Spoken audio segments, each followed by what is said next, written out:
Daf Yomi, Tractate Menachot, page 6, Daf Vav, and starting at the bottom of of 5b, just for context, the Gemara was saying that what is notable about the prohibition of different kinds of kalayim, it is notable in that the general prohibition against wearing a garment sewn from diverse kinds was permitted in the case of an ordinary person with regard to ritual fringes, tzitzit, as a string of sky blue wool must be placed on a four-cornered garment, even if that garment is made from linen.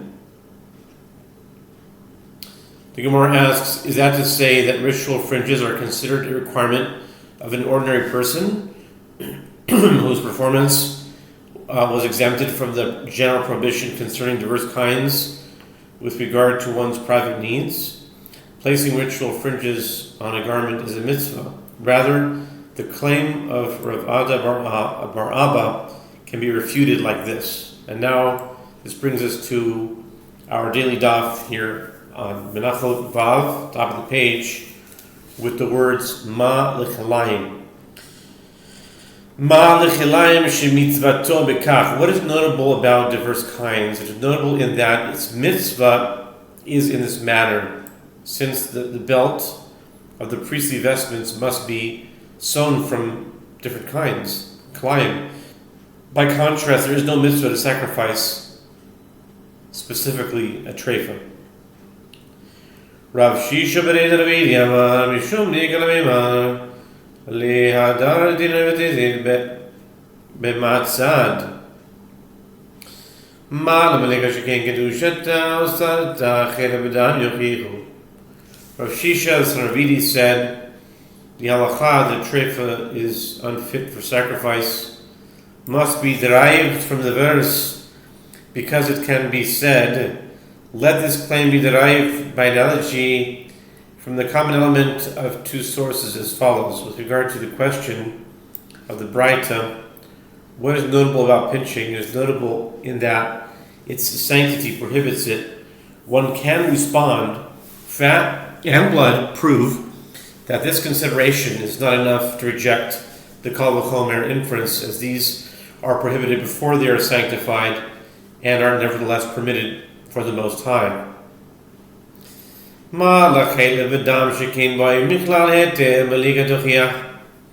Similarly, with regard to the question, what is notable about fat and blood? They are notable in that they come from an item that is generally permitted, meaning the animal from which they come is itself permitted for consumption. One can reply, pinching proves that this consideration is insufficient for a rejection of the a fortiori inference, as a bird that was killed by pinching is entirely prohibited for eating, and yet a pinched bird is permitted to the altar. V'chazar hadin lo re'i zeh k're'i zeh v'lo re'i zeh k're'i zeh הצד השווה שבהן שעשו נהדיות ומותרים לגבוה אף אני אביא טריפה אף על פי שעשו להדיות תהא מותרת לגבוה מה לצד השווה שבהן שכן מצוותה בכך. Rav Shisha concludes, and accordingly the inference has reverted to its starting point. The aspect of this case is not like the aspect of that case, and the aspect of that case is not like the aspect of this case. Their common element is that they are prohibited for consumption to an ordinary person and are nevertheless permitted for the Most High. Therefore, I will also bring the case of a treifa and say, even though it is permitted for consumption to an ordinary person, it should be permitted for the Most High. It is therefore necessary to derive from a verse that a treifa is unfit for sacrifice. The Gemara rejects this. What is notable about their common element? It is notable in that with regard to fat and blood and pinching, in both cases, its mitzvah is performed in this manner Okay.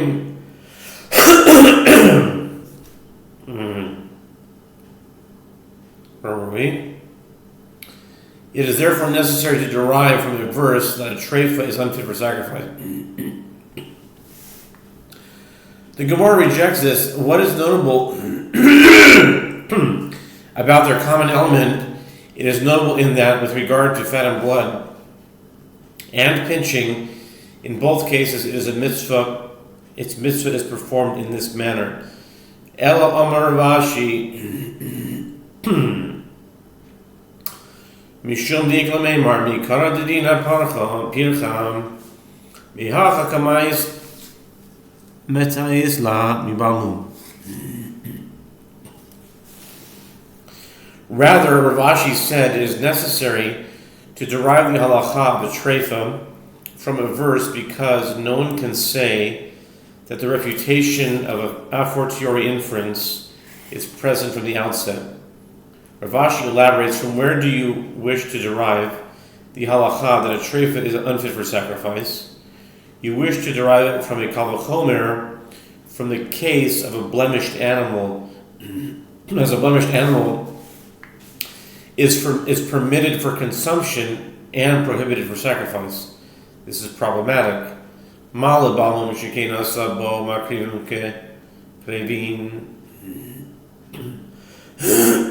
Rashi explains,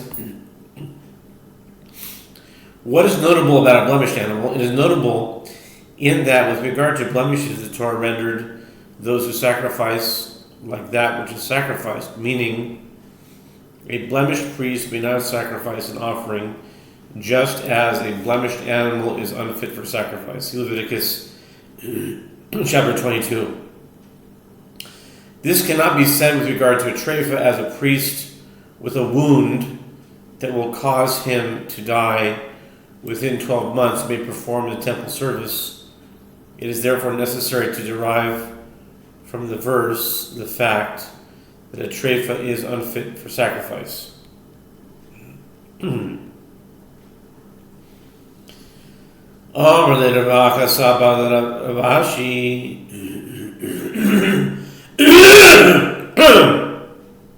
Excuse me.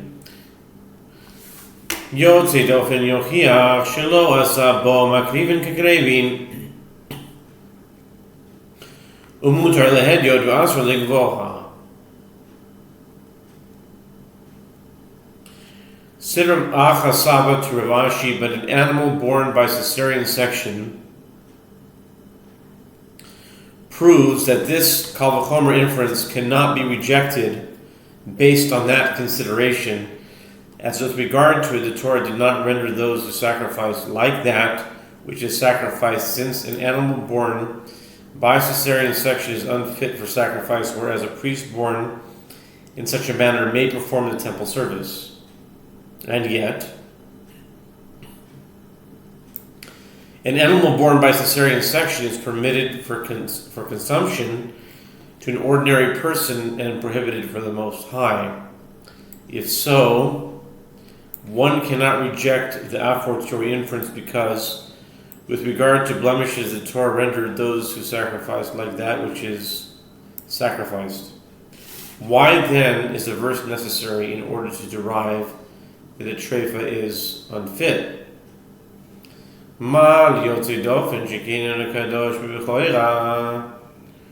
Ravashi responds, what is notable about an animal born by cesarean section? It is notable in that such an animal is not sanctified with firstborn status, whereas a firstborn animal that was born as a treifa is sanctified. Accordingly, without the verse, one might have concluded that a treifa may be sacrificed. Balmum yochiach mal balmum shikein asabo makrivin kikrevin yasadoifin yochiach. Ravacha Sava answers, a blemished animal proves that this is not the decisive consideration, as it does become sanctified with the sanctity of a firstborn, and it too is permitted for consumption and prohibited for the Most High. And if you say, what is notable about a blemished animal?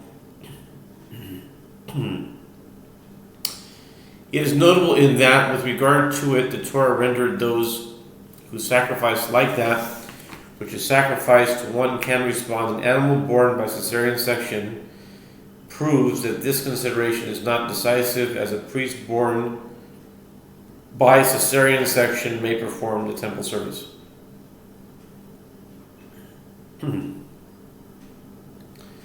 V'chazar adin lo re'izeh k're'izeh v'lo re'izeh k're'izeh. L'tzav ha'shemesh behen shemuzarin lehediot v'asurin legavoa shekeh v'chol sheken treva she'asur lehediot tehei asur legavoa. Rav Acha Saba concludes, and therefore the inference has reverted to its starting point.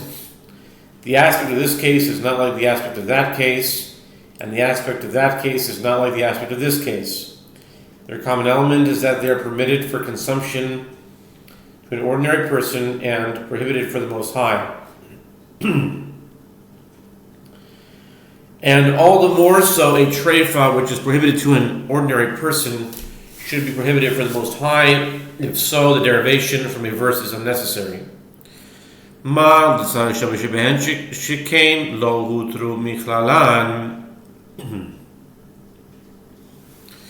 tomar betreifa shehutra michlalan. Rav Ashi refutes the proof of Rav Acha Saba. What is notable about their common element? It is notable in that their general prohibition was not permitted, since blemished animals and those born by cesarean section are never permitted for sacrifice. Will you say that the same applies to a treifa, whose general prohibition was permitted, as will be explained? Accordingly, it is necessary to derive from the verse that a treifa is unfit for sacrifice. Amar de Rava Chabrei de Rava Ashi treifa shehu trabiklala mahi ilim emlika deola sof legavoa balbumna vivovos ishtaroye ishtari tamus v'zacharus babehema ve'en tamus v'zacharus be'oipois. Rav Acha son of Rava said to Rav Ashi, this treifa whose general prohibition was permitted, what it is, meaning, to what case is this referring? If we say that it is referring to the pinching of a burnt offering for the Most High, whereby the bird is initially rendered a treifa at the start of the pinching process, but nevertheless it is sacrificed upon the altar, then the same may be said of a blemished animal as well. As with regard to birds, it is permitted to sacrifice a blemished bird. This is in accordance with the halacha, that the requirement is that an offering must be unblemished, and male applies to animal offerings, but there is no requirement that an offering must be unblemished, and a male in the case of bird offerings.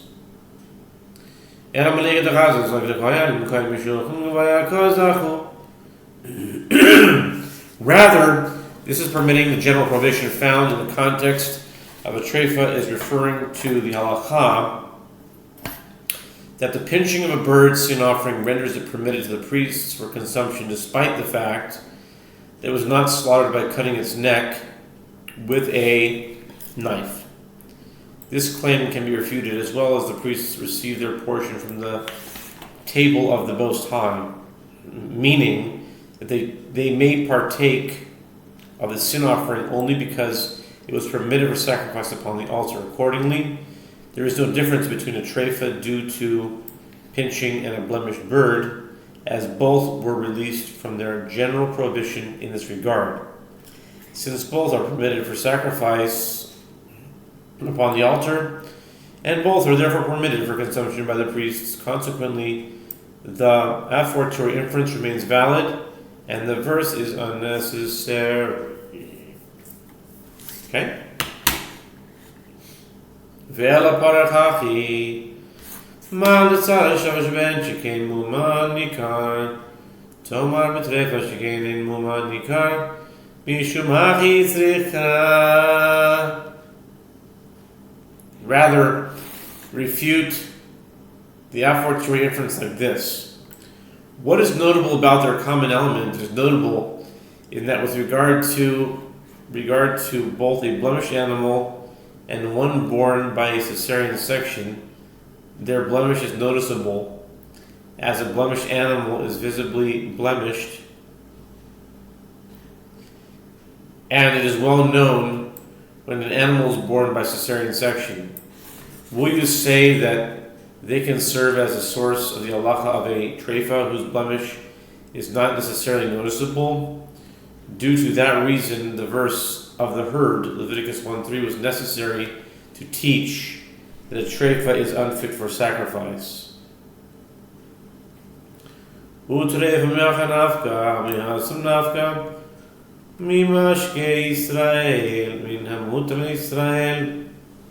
After trying to prove why a derivation from a verse is necessary, the Gemara questions the very source provided by the Braita on 5b for the disqualification of a treifa, meaning the verse of the herd, Leviticus 1:3. But is the halacha that a treifa is unfit for sacrifice derived from here? It is derived from there, meaning from the verse, from the well-watered pastures of Israel.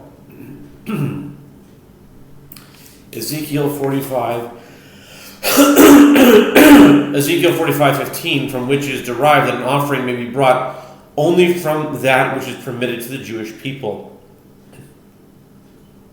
Okay.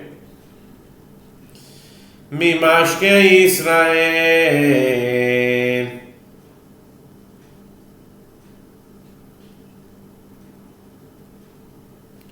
Ki kol asher yavor tachal hashavet nafka prat l'dreva shena ve'eres. Alternatively, this halacha can be learned from a verse discussing the animal tithe offerings.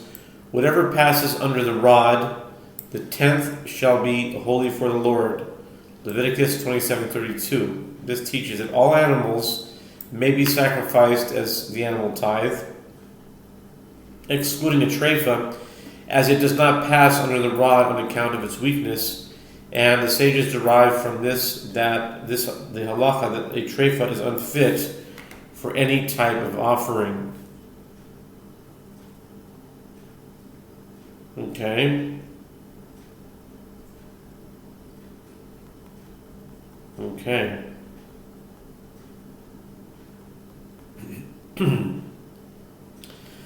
Srichi di mimash Yisrael avemina lemutecha de lo haitela shara koisho Weitel.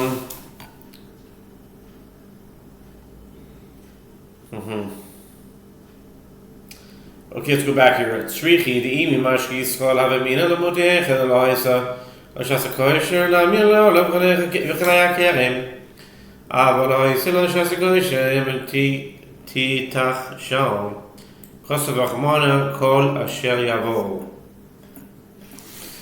Gemara responds, all of these verses are necessary because if the disqualification of a treifa was derived from the verse, the well-watered pastures of Israel, I would say that this verse serves to exclude a treifa only in a case where it did not have a period of fitness. For example, if it was born a treifa and was therefore never fit for sacrifice.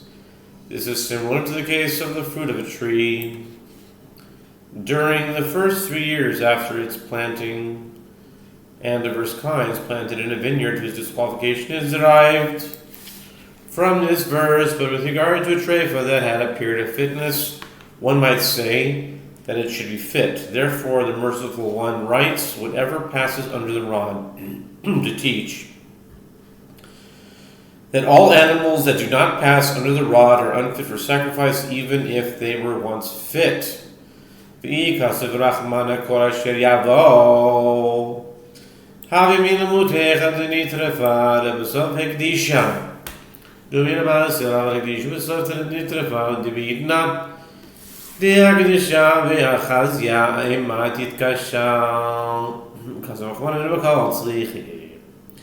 Gemara continues, and if the merciful one had written only whatever passes under the rod, I would say that this verse serves to exclude a treifa only where it was rendered a treifa and its owner subsequently sanctified it. This is similar to the case of animal tithes, as this verse is teaching that a treifa cannot be subsequently sanctified as a tithe, but the owner sanctified it and it was subsequently rendered a treifa, which means that at a time when it was sanctified and was fit, one might say that it should be fit. Therefore, the Merciful One wrote of the herd to teach that even an animal that became a treifa after it was already sanctified is unfit for sacrifice. Accordingly, all three verses are necessary. And now, that concludes the Talmud. That Mishnah, we can move on to a new Mishnah. Excuse me. Okay. We just read about the Makkah of Tzfardim, of frogs. I think one of them jumped into my throat. Okay. New Mishnah. Echad minchas chayte v'echad b'kol v'nachos. Shikam zanzaro nein tfuliyam mechuzar bigadim mechuzar kitmorim. Shirachat yida v'raglav alehem tamei yoshev. Omer al gabe kelim. Al gabe ragle chavero. Al gabe behema al gabe ragle chavero pasu. The Mishnah says, both the meal offering of a sinner and all other meal offerings with regard to which the one who removed their handful was a non-priest or a priest who was an acute mourner. In other words, those whose relative died and has not yet been buried, or a priest who was ritually impure, who immersed that day and was waiting for nightfall for the purification process to be completed, or a priest lacking the requisite priestly vestments, or a priest who had not yet brought an atonement offering to complete the purification process, or a priest who did not wash his hands and feet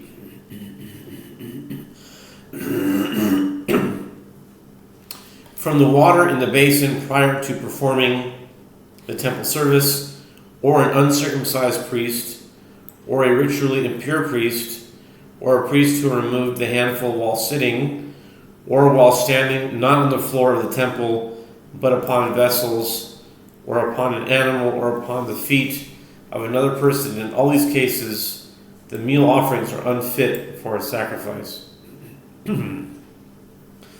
Okay, continuing further. Kamatz b'smod pasul.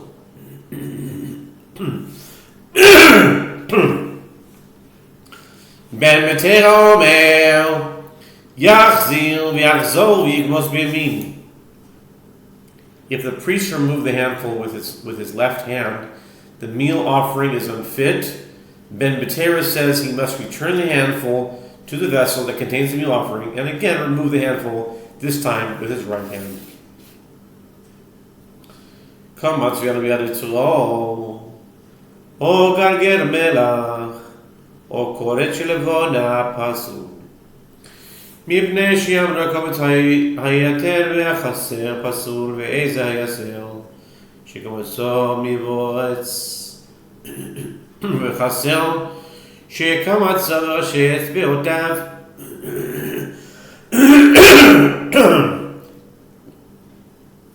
If a priest removed the handful of flour and a stone, a grain of salt, or a pinch of frankincense emerged in his hand, the meal offering is unfit due to the fact that the sages said the handful that is outsized or that is lacking is unfit. The existence of one of these foreign items in the handful means that the requisite measure of flour is lacking. And can you imagine that? Just a grain of salt means that it took up that much space. According to this Mishnah, it's hard to imagine that, but that's what they're saying. Seems like that. And which is the outsized handful? It is one where he removed the handful overflowing in a manner in which his fingers did not hold the flour, and which is the lacking handful.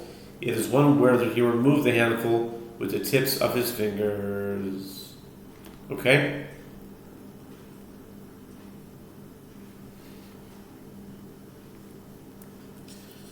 Okay. Talmud, the Gemara now. The Gemara, Freg the Heiler Gemari. The Gemara, Freg the Heiler Talmud. Lamali Lemisni. Lemisni Echad Bilchas Chaite. Viechad Kola Minachos. Liesnika Menachos. Yekamsen Zogainin. The Gemara asks, why do I need the Mishnah to teach both the meal offering of a sinner and all other meal offerings? Let it teach all the meal offerings with regard to which the one who removed their handful was a non-priest or an acute mourner. Why does the Mishnah single out the case of the meal offering of a sinner?